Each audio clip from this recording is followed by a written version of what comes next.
Talk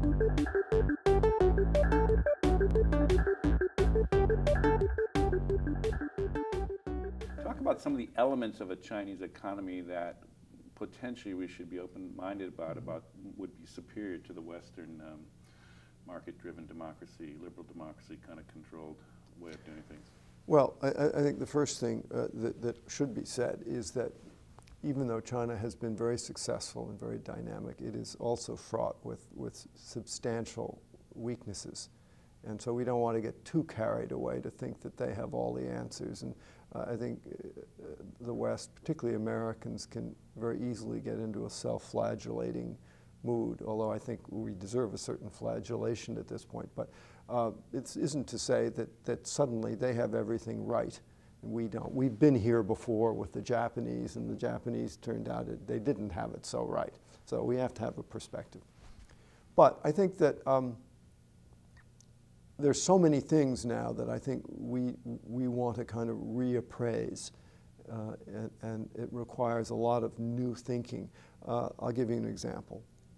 It used to be, I mean, literally 5 years ago, certainly 10 years ago and before that, that we in the West, particularly in America, who prided ourselves on our open markets and our free enterprise system as the most dynamic way to kind of fuel the engines of growth and forward motion, looked at China and its 5-year plans as very Stalinist, backward, retrograde, part of a command economy which was almost quaint in its sort of antiquarian nature. And we prided ourselves on our innovation, our ability to jump to occasion and to not be hemmed in by such structures.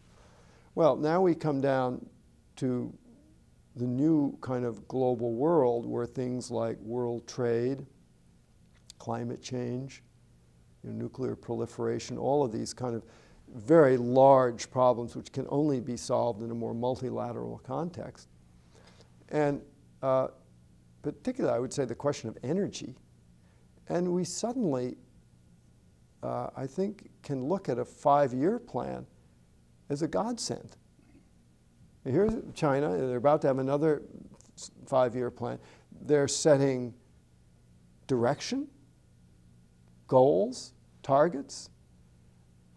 They're saying for the next 5 years, listen up, folks. Here's how we're going to do it. Here's where we're going to go. Everybody has to play ball and help out so we can get to the end of that 5-year plan successfully.